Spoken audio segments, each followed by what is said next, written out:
Morning বন্ধুরা, Sulekha daily life ব্লগে তোমাদের অনেক অনেক শুভেচ্ছা ও ভালোবাসা। তো আজ হলো গণেশ চতুর্থী। গণেশ চতুর্থীর অনেক অনেক শুভেচ্ছা জানাই তোমাদেরকে। আর সকাল সকাল আমার পুজো দেওয়া হয়ে গেছে। আমাদের বাড়িতে গণেশের ছবি রয়েছে একটা, সেখানেই পুজো টুজো দিলাম। ঘরের ঠাকুরও দেওয়া হয়ে গেছে। আর অনেক ভোর ভোর উঠে সমস্ত বাসি কাজকর্ম সেরে ঘরের পুজো দিয়ে যে পুরো রেডি হয়ে গেছি। দেখো এখন যাচ্ছি বাড়ির মন্দিরে বাড়ির পুজো দিতে, কারণ সামনে আর একটা বার রয়েছে শনিবার। তো আজকে এই জন্য যাচ্ছি মন্দিরে পুজো দিয়ে আসি। তো চলো আর বকবক করছি না, সমস্ত কিছু গুছিয়ে নিয়েছি। তো চলো। আর প্রতি বছর আমাদের বাড়িতেই পুজো হয়, নারায়ণবাড়ি পুজো। এবার যেহেতু পুরোহিত পারছে না করতে, এই জন্য মন্দিরে গিয়ে পুজো দিতে হচ্ছে। তো সঙ্গে থাকো, ভিডিওটা দেখতে থাকো।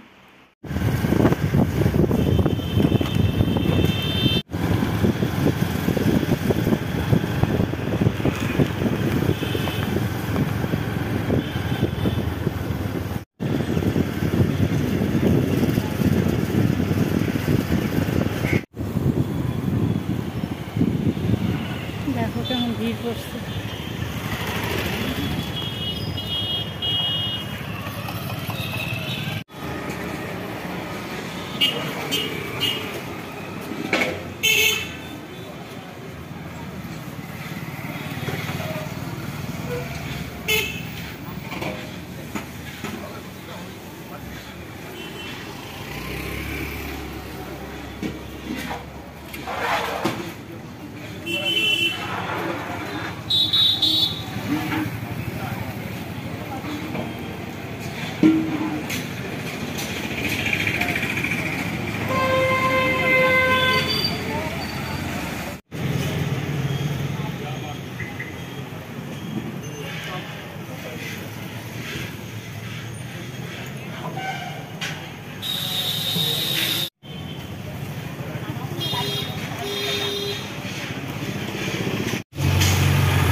ওর আলাদা, আমাকে আলাদা। অবশ্যই আমাকে একটা গ্লাস দাও তো তেলে। তিন হচ্ছে দিয়ে। আর আমার একটা দিয়ে বাড়িতে কত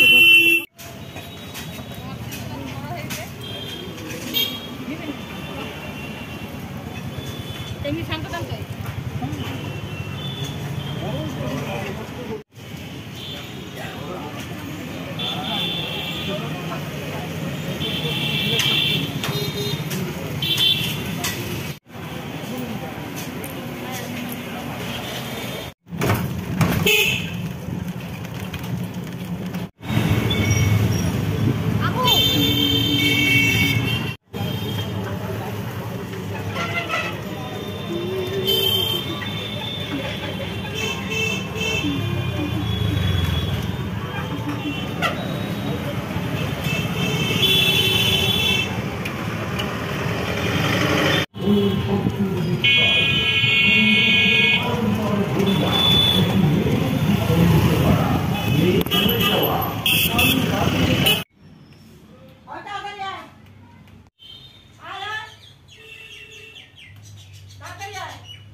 এখন দিয়ে প্রসাদ মাখা হচ্ছে, কারণ বাড়ির পুজোর প্রসাদ না, বাইরে যে খাওয়া হচ্ছে। সবার জন্য বেড়ে নিচ্ছি। আর বাড়ির মতো তো আর মন্দিরে ওরকম হয় না, তাও যাক ভালোভাবে পুজো দিয়েছি বসে, সব কিছু একদম গুছিয়ে টুছিয়ে। এখন প্রসাদ মাখছি আর দিচ্ছি সবাইকে। বন্ধুরা আসার পরে প্রসাদ খেলাম, সবাইকে প্রসাদ টসাদ দিয়ে সিন্নি ফল টল সব দিলাম। যাক ভালোভাবে তাও পুজো দিয়েছি। মন্দিরের ভিতরে হলে কী হবে, সব গুছিয়ে টুছিয়ে পুজোটা দিয়ে দিলাম। আর এই যে চিনির প্যাকেটটা একটু খুলে রাখলাম। এখান থেকে তো সব ঠাকুরকে দেওয়া হয়েছে, আটা চিনি সুজি টুজি সব ছিল এভাবেই। আর এই যে পিঁপড়ে ধরে গেছিলো বাকি জিনিসগুলোতে, ঘিটি সব নিয়ে এলাম, এখানে রাখলাম। আর কি গরম লাগছে। সকালবেলা চাটা কিচ্ছু খাইনি, না জলও খাইনি। সকালে একদম নির্জলা পুজো দিলাম। আজ গণেশ চতুর্থীর জন্য আগে ঘরের গণেশ ঠাকুরকে পুজো দিয়ে সব ঠাকুরকে দিয়ে তারপরে গিয়েছিলাম বাড়ির মন্দিরে। আর নীল শাড়ি পরেছিলাম। এই শাড়িটা খুব হালকা পাতলা তো, আর পরেও মজা, এই জন্য এটাই পরলাম। আর যাবার পথে একটা ঘটনা হয়েছে, তো নীল ফুল তো আমাদের এখানে নেই, কোথাও পাইনি। তো যেতে যেতে ভাবছি যদি একটু অপরাজিতা ফুল পাওয়া যেত, নীল ফুল, তাহলে বাট ঠাকুরের তো খুব প্রিয় ফুল, ভালো হতো। সেই গলি গলি দিয়ে যাওয়ার সময় একটা বাড়ির ভেতরে দেখি, আমি তাকাতে তাকাতে যাচ্ছিলাম, দেখলাম যে অপরাজিতা ফুল ফুটে আছে। তারপরে আমি ওকে বললাম বাইক থামাও, বাইক থামাও। বাইক থেকে নেমে গিয়ে তারপরে আমি ডাক দিলাম ওই বাড়ির কাকিমাকে, ডাক দিয়ে বললাম কাকিমা আমি তো বাড়ির পুজো দিতে যাচ্ছি, আমাকে দুটো নীল ফুল দেবে? বলে হ্যাঁ নাও। তারপরে তুলে নিয়ে গেলাম, যাক 16 কলা পূর্ণ। আর বাট ঠাকুরের পূজাতে নীল ফুল লাগেই। যাক সব দিক দিয়েই ভালো হয়েছে, পুজোটাও সুষ্ঠুভাবে দিয়েছি, আর যতটুকু পেরেছি ভিডিও করেছি তোমাদের সঙ্গে শেয়ার করার জন্য। তো বাড়ি এসে সবাইকে প্রসাদ দিয়ে আমি নিজেও খেলাম। আর আমার যা তো বাড়িতে নেই, ও তো বাইরেই এখন, আর ওর জন্য প্রসাদ জলের মধ্যে মানে রেখে দিয়েছি যাতে এসে খেতে পারে। আর এখন একটু চা বানিয়ে খাবো। তো মা সকালবেলা ভাত রান্না করেছিল, ভাত ডাল তরকারি টরকারি সব করেছিল। কারণ তোমাদের দাদা তো খেয়ে যাবে, আমি মাকে বললাম যে তুমি তাহলে ভাতটা বসিয়ে দাও, আমার আসতে তো পুজো দিতে গেলাম, আস্তে আস্তে দেরি হয়ে যাবে, তো আমি এসে যতটুকু পারবো করে নেব বাকিটা। তো মা করেই রেখেছিল। তো ও খেয়ে দিয়ে চলে গেছে, একটু প্রসাদও খেয়ে গেছে। আর আমি সকালে আর কিছু খাইনি, ছেলে একটু ভাত খেলো প্রসাদ খেয়ে, আমি একবারে দুপুরবেলায় খাবো, কারণ আমার সিনি প্রসাদ ফল টল খেয়ে পেট ভরে গেছে। এখন একটু চা খাবো, কারণ সকালে চা খাইনি তো, মাথাটা প্রচণ্ড ভার হয়ে আছে। এই জন্য আসার পরে যে বাসন টাসন সুমতি মেজে গেছে কতগুলো, আর আমি তো গতকাল অনেক বাসন মেজে রেখেছিলাম, আর সমস্ত গোটা ঘর একদম মুছে টুছে পরিষ্কার সব মাজা ধোয়া, যেহেতু আজকে বারের দিন, সব কিছু তো নিরামিষ, ভেতর টেতর মুছে, এমনকি হাঁড়ি ধরা ন্যাকড়া টেকড়া মানে কাপড় টাপড় যেগুলো আছে সেগুলো সমস্ত মুছে টুছে একদম পরিষ্কার করে, ঘুম থেকে একটু উঠোন ঝাড় দিয়ে, ঘরবাড়ি ঝাড় দিয়ে, আর সুমতির বর অনেকগুলো দিয়ে গেছে বেলপাতা প্রচুর, কতগুলো নিয়ে ঘরের পূজায় দিলাম, নিয়ে গেলাম, আরও আছে কতগুলো বেছে রাখতে হবে কালকের জন্য। আর এসে বাসনগুলো সব উপর দিয়ে দিলাম বাইরে, আর যতটুকু টুকটাক কাজ ছিল সেগুলো করলাম। এখন হচ্ছে চা করে খাই, তারপরে বাইরে কাপড় চোপড় শুকিয়েছে অনেকগুলো, গতকালের মেলা হয়েছে সেগুলো তুলবো। আর আজকের কাপড়গুলো সব একটু উল্টে পাল্টে দিতে হবে শুকানোর জন্য।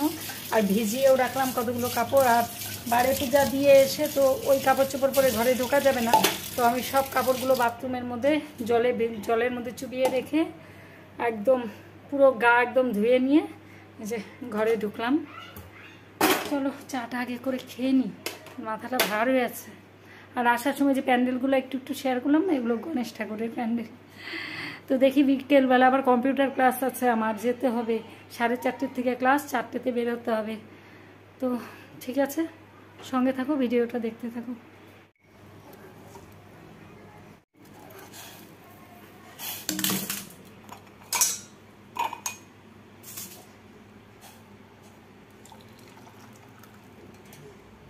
একটু আদা দিয়ে দিলাম ঘষে, কারণ লাল চা একটু আদা দিলে ভালো লাগে, তো সব সময় দেওয়া হয় না, এখন একটু দিয়ে দিলাম।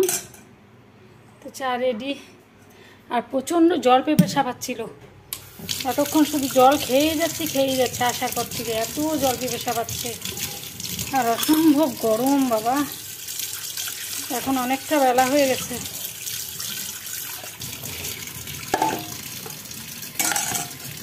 তো চলো আগে চাটা খেয়ে নিই।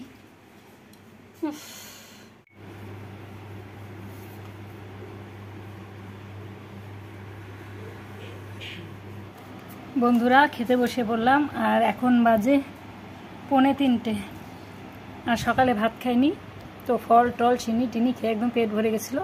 তো আজকের মেনুতে আছে দেখো ডাল, যে ডাল দিয়ে ভাত মেখেছি, এখানে আলু ভাজা মানে সয়াবিনের তরকারি, আর পাঁপড় ভাজা, এখানে পাঁপড় রাখা আছে, ছেলেরও ভাত বেড়ে নিয়েছি। তো চলো খাওয়া দাওয়া করে নিই, পরে আবার তোমাদের সঙ্গে দেখা হচ্ছে। বন্ধুরা এখন যাচ্ছি কম্পিউটার ক্লাসে, 4টে বেজে গেছে, তাড়াতাড়ি করে রেডি হয়ে নিলাম।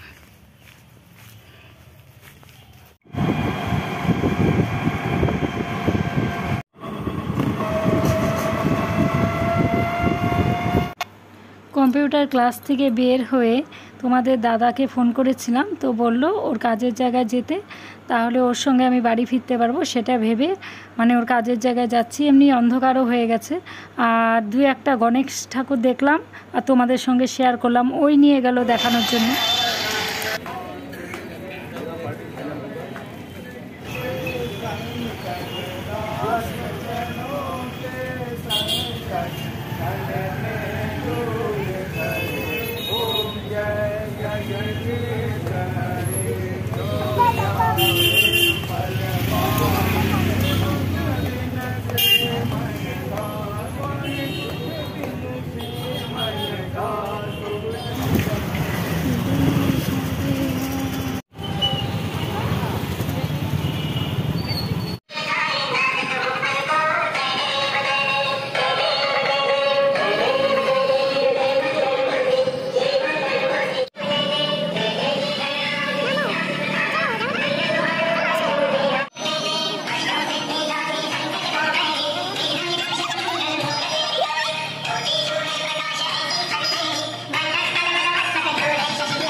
বন্ধুরা এখন বাজে রাত্রি 8:30, ঘন্টা হলো বাড়ি চলে এসেছি।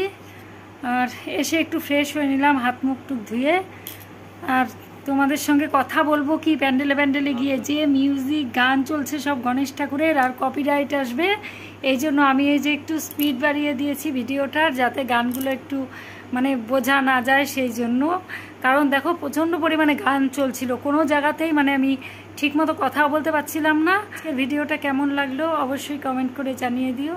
ভিডিও ভালো লাগলে চ্যানেলটিকে অবশ্যই সাবস্ক্রাইব করে পাশে থেকেও পরিবারের সদস্য হয়ে যেও। সবাই ভালো থেকো, সুস্থ থেকো। আজকের মতন টাটা, দেখা হচ্ছে আবার খুব তাড়াতাড়ি একটা নতুন ভিডিওর সঙ্গে। টাটা। সবাইকে গণেশ চতুর্থীর অনেক অনেক শুভেচ্ছা ও ভালোবাসা জানিয়ে ভিডিওটা আজকে এখানেই শেষ করছি।